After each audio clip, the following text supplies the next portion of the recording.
Hey, what's up guys? Oke guys, di video kali ini gue akan menceritakan seluruh alur cerita dari film Inhuman Kiss. Film ini telah rilis pada tanggal 21 Agustus tahun 2019.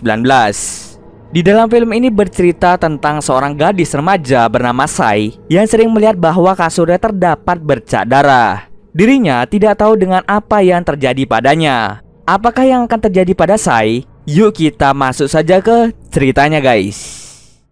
Film ini diawali dengan memperlihatkan 4 orang anak bernama George, Ting, Sai, dan Noi. Mereka sedang bermain petak umpet di dekat sebuah rumah tua yang di dalamnya berisi sebuah peti. Sai dan Noi secara tidak sengaja masuk ke dalam rumah tua untuk bersembunyi. Di dalam, Sai melihat sebuah peti dan tiba-tiba di belakangnya muncul Crashway. Di sini gue akan menyebutnya sebagai Kuyang biar gampang diingat. Scene kemudian berpindah di mana mereka yang tadinya masih bocah kini sudah menjadi dewasa. Setiap hari Sai selalu saja membersihkan darah yang tiba-tiba muncul di kasurnya. Sai bekerja sebagai seorang perawat di sebuah klinik di desanya. George, yaitu teman masa kecilnya, kini sangat-sangat menyukai Sai. Namun tidak sebaliknya, Sai menganggap George hanyalah teman. George selalu bertingkah konyol demi mendapatkan perhatian dari Sai. Tiba-tiba ada pasien bocah datang yang terluka di bagian kaki. Sang ibu menceritakan bahwa semalam dirinya melihat Kuyang dan memakan ayam-ayam milik tetangga. Si ibu menyuruhnya untuk menutup pintu dan jendela rapat-rapat. Keesokan paginya saat saya terbangun, lagi-lagi dirinya melihat terdapat bercak darah di kasurnya. Tidak hanya itu saja, saya menyadari bahwa dadanya mulai memerah. Seperti biasa, George selalu datang dan membawakan air pandan untuk Sai. Selang beberapa saat, saya meminta George untuk menemaninya ke hutan pada malam hari.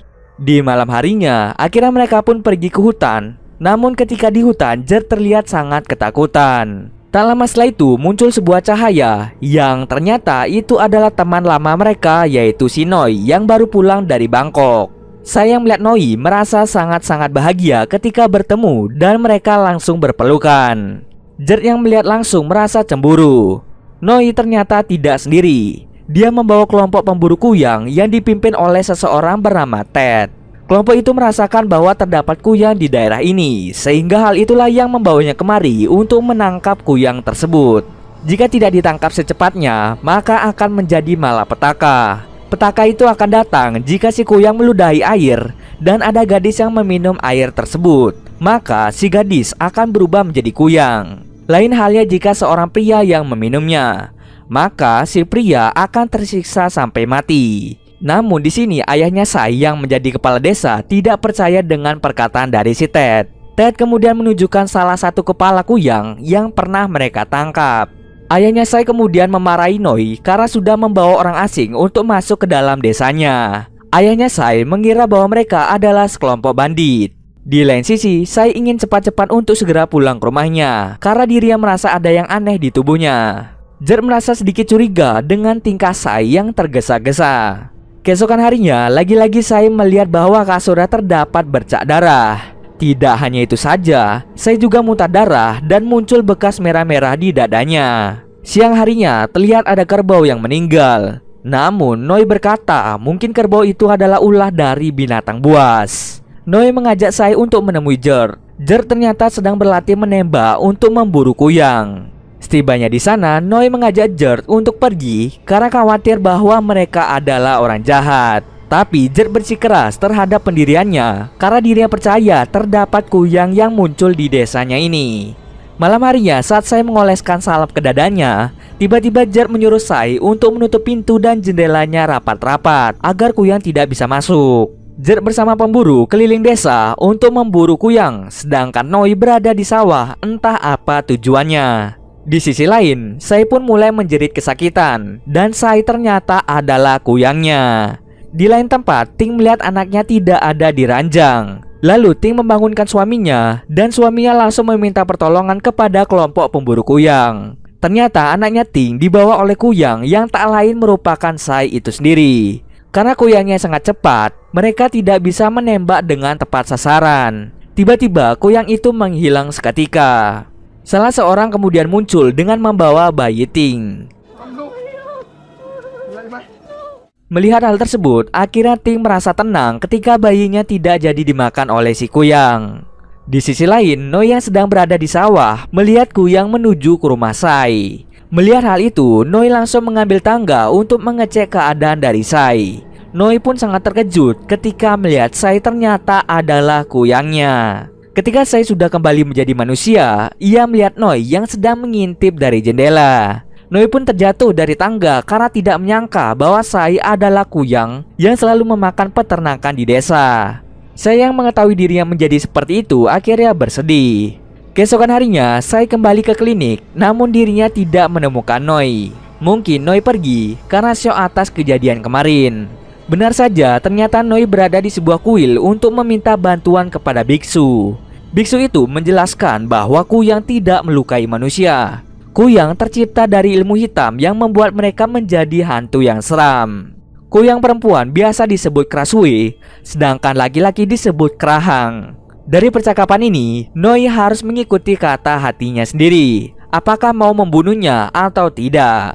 Ketika Noi pulang, ternyata Noi mencari seekor ayam untuk diberikan kepada Sai di malam hari. Malam harinya, Sai lagi-lagi menjadi Kuyang seperti hari biasa, dan Noi memberikannya ayam supaya Sai tidak keluar dari kamar. Di pagi hari, Sai sangat gembira ketika melihat Noi sudah ada di klinik. Dia langsung memeluk Noi karena sangat khawatir dengan kejadian kemarin. Mereka berdua lalu pergi ke suatu tempat untuk menenangkan diri mereka. Noi mengatakan kepada Sai untuk bertingkah seperti orang-orang pada umumnya agar mereka tidak dicurigai oleh warga desa. Setiap malam, Noi datang untuk memberikannya ayam agar Sai tidak keluar dari kamarnya. Sampai tiba di suatu saat, Noi mendapatkan informasi mengenai herbal Kuyang yang dapat menghentikan perubahannya menjadi Kuyang. Perubahan ini hanya bersifat sementara. Pagi harinya, terdapat pasien bocah yang meminta agar Sai memeriksa keadaannya. Di saat yang sama, Jerd datang untuk memberikan Sai minuman. Jerd kemudian memberikan informasi bahwa akan ada perburuan besar malam ini. Jadi, Sai diharuskan untuk menutup rapat-rapat pintu dan jendela kamarnya. Pasien bocah yang tadi berbaring secara tidak sengaja meminum air bekas dari Sai. Hal itu yang membuat si bocah berubah menjadi Kuyang. Ted dengan sigap langsung datang untuk membunuh si bocah Kuyang itu.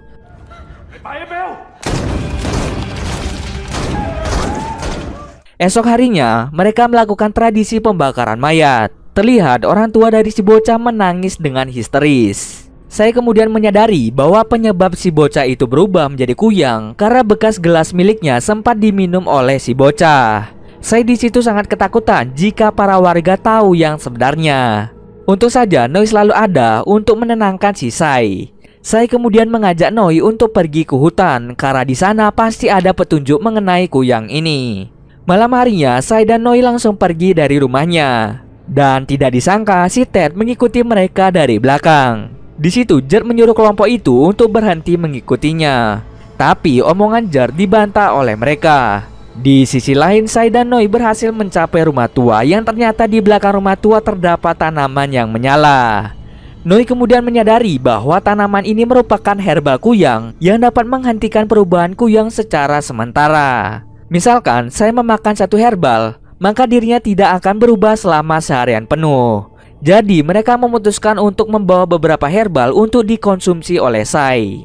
Di situ, karena Sai dan Noi saling sayang, akhirnya mereka berdua pun berciuman. Di lain sisi, ternyata Jerd melihat mereka berdua saling berciuman. Hal itu membuat Jerd menjadi cemburu dan langsung memukul Noi di sana. Sedangkan si kelompok Ted mengejar Sai sampai masuk ke dalam rumah tua.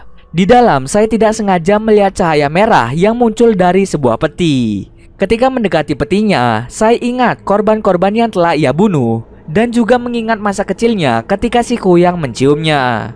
Ternyata saat kecil si Kuyang sempat mencium Sai, sehingga hal itulah yang menyebabkan Sai berubah menjadi Kuyang. Di rumah tua, Sai tiba-tiba berubah menjadi Kuyang dan langsung menyerang semua kelompok yang ikut dalam pemburuan. Kini hanya menyisakan ketua kelompok yaitu si Ted.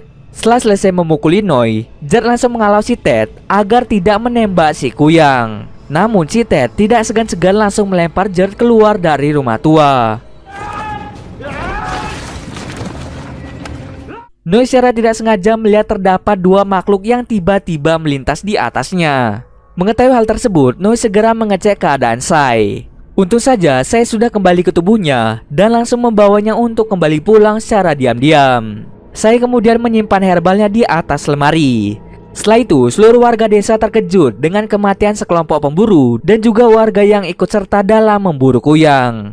Ayahnya Sai kemudian menanyakan kepada si Ted siapa yang menjadi kuyang dan bagaimanakah rupa kuyang tersebut. Ternyata si Noi diam-diam menguping pembicaraan mereka. Tahu kalau Sai dalam keadaan bahaya, akhirnya dirinya bergegas untuk menemui Sai.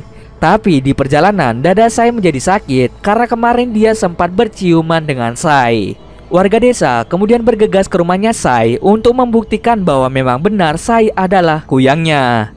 Sai kebingungan karena herbal yang ia taruh tadi tiba-tiba menghilang. Sai menanyakan ke neneknya, namun ternyata neneknya menaruhnya pada keranjang cucian. Sai berusaha keras untuk mencari herbalnya untuk dikonsumsi sebelum dirinya berubah menjadi kuyang. Ayah Sai memberikan tembakan peringatan kepada warga agar mereka bisa tenang. Namun hal ini membuat Sai terkejut dan secara tidak sengaja menjatuhkan herbalnya.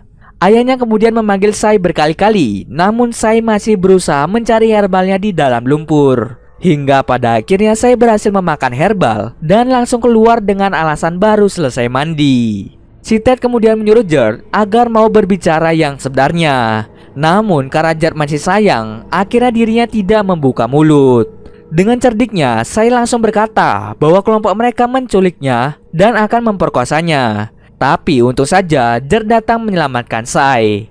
Kebohongan ini ia lakukan agar ayahnya dan para warga percaya padanya. Untung saja Gert bisa diajak berkompromi. Ketika kegaduhan selesai, Gert ingin tidur di kamarnya. Namun ternyata si Ted sangat kecewa karena Gert berkhianat kepadanya.